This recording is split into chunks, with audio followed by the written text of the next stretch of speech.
We have built you the ultimate kettle clutch. This will make the back of your crank fall off for sure. For the race truck with the sequential, we've had to come up with something pretty aggressive, but obviously we need the drivability on the starts and whatnot, and I also wanted to build something that would be usable in street cars, and we've made a plate similar to the NPC 1600, and the boys have made us a flywheel specifically for it. So it's a 12-inch plate.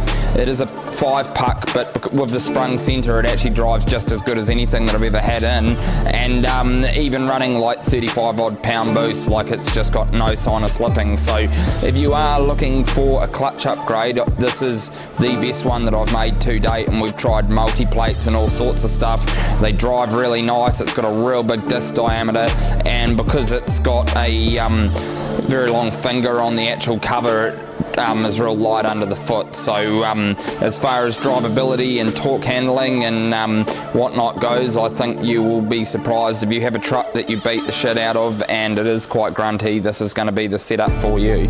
So if you're in the market for a new clutch, jump on our website, check out the NPC listings along with this kit that we've assisted with the development for the TD42. They are exclusively through us.